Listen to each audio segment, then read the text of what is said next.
Another way of looking at this inflation-deflation debate is, what are you measuring it in? If you're measuring real assets of the world in dollar terms, you'd be a fool to say that we've had deflation in terms of food, gas, insurance, and education.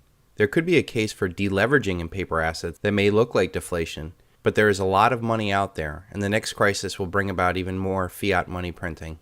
If you measure the same economic paradigm in terms of gold and silver, you would have seen real deflation as real money gains in purchasing power in terms of housing, stocks, and even necessary things like food and fuel. But let's look at a basket of goods and see how inflation of the fiat currency has devalued our dollars. And since saving in silver was demonetized in 1964, let's start there.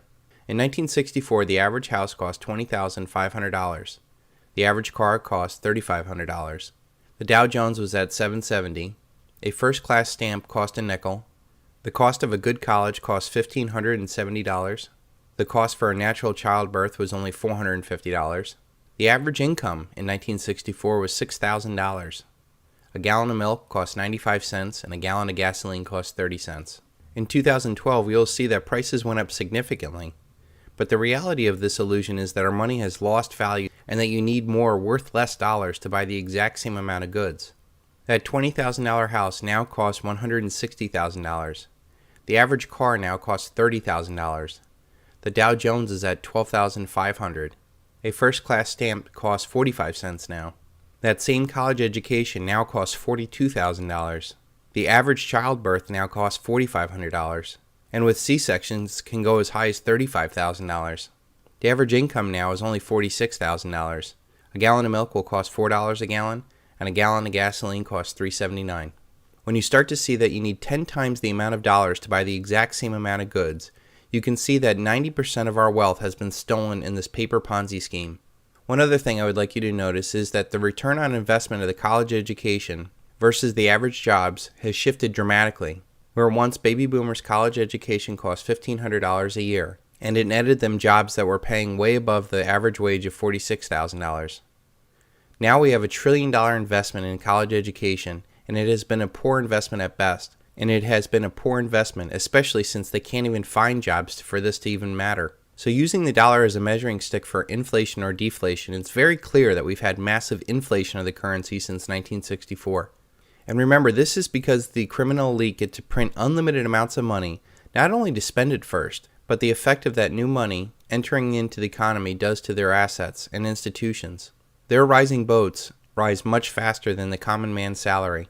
So why did they demonetize silver? Well, here is President Johnson's comments at the demonetization of our constitutional silver. Now, all of you know these changes are necessary for the simple reason silver is a scarce material. Our uses for silver are growing as our population and our economy grows. The hard fact is that silver consumption is now more than double the silver production each year. So in the face of this worldwide shortage of silver and our rapidly growing need for coins, the only real prudent course was to reduce our dependence upon silver for making coins. If we had not done so, we would have risked chronic coin shortages in the very near future.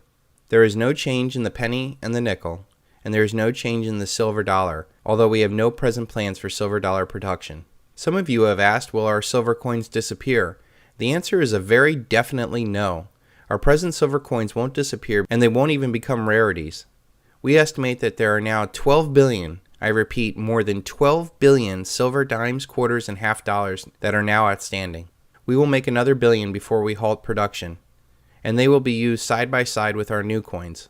Since the life of a silver coin is about 25 years, we expect our traditional silver coins to be with us in large numbers for a long, long time. If anybody has any ideas about hoarding our silver coins, let me say this. The Treasury has a lot of silver on hand, and it can be and it will be used to keep the price of silver in line with its value of our present silver coin. There will be no profit from holding them out of circulation for the value of their silver content.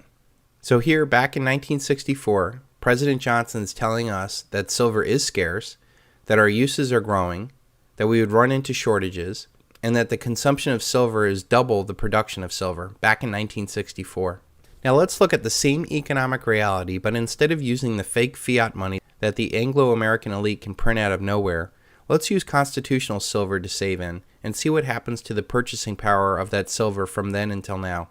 In 1964, the constitutional dollar was 0.715 ounces of silver, And using that to translate the dollar price of those 1964 prices to ounces, it would be 14,657 ounces for the average house, 2,502 ounces for the average car.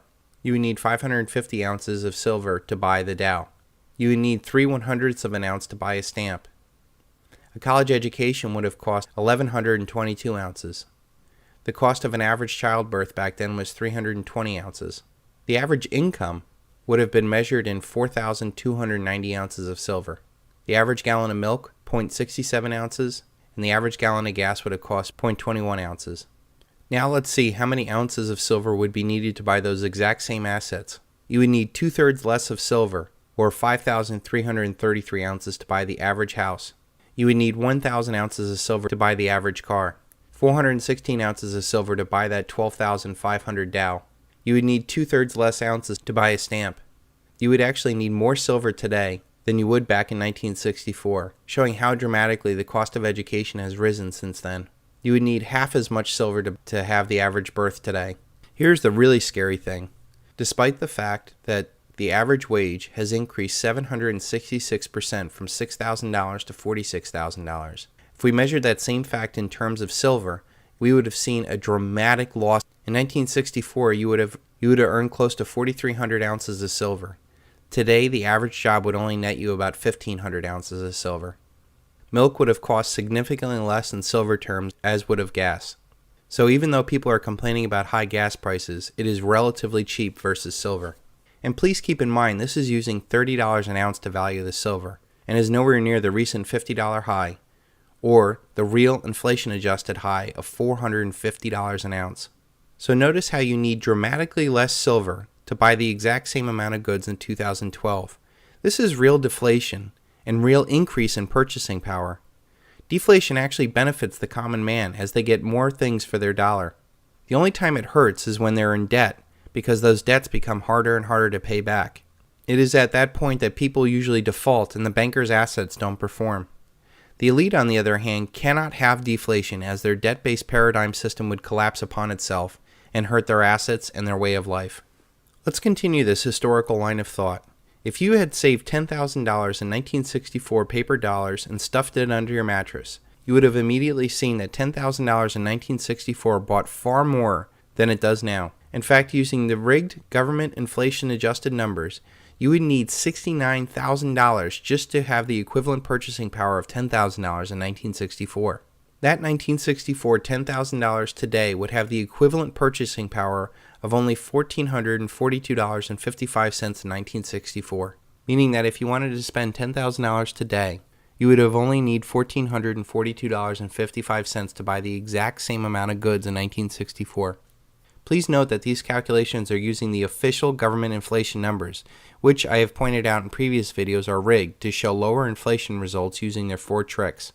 This has warped the reality of our economy and has not only led to massive distortions in the economy, but it has also led to massive malinvestments in capital. The true extent of these malinvestments will not be fully realized until after the dollar debt paradigm ends, and we see that the world we have built up to serve the consumer, banking, real estate, insurance, military, prison, and government economies was the largest waste of money ever.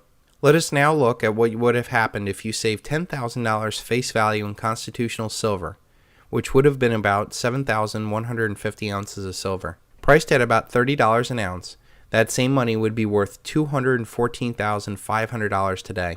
What cost $214,500 in 2010 would have cost $30,851 in 1964. That is a significant increase from the paper value of their money in real and nominal inflation-adjusted terms.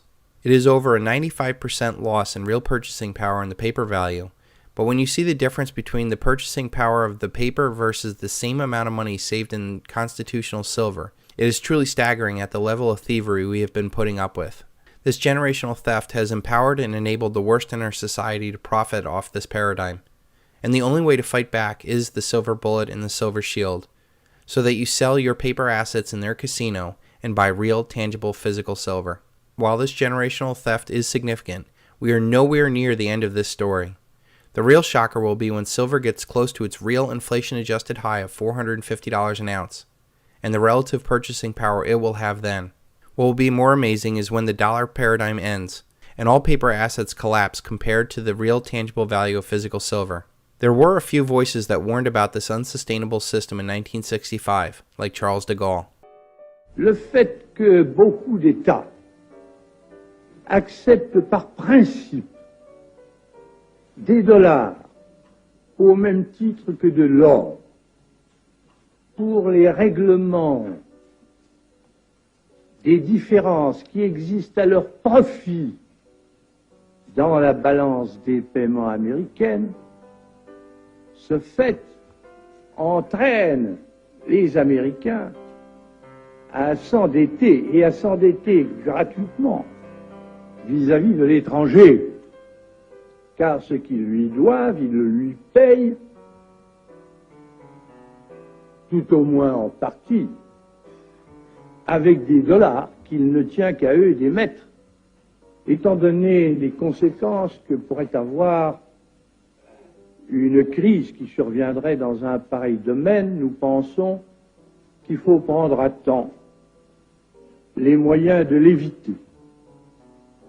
Nous estimons nécessaire que les échanges internationaux soient établis, comme c'était le cas avant les grands malheurs du monde, sur une base monétaire indiscutable et qui ne porte la marque d'aucun pays en particulier. Quelle base? En vérité, on ne voit pas qu'il puisse y avoir réellement de critères, d'étalons autres que l'or. 47 years later, we now see how dangerous this system has become.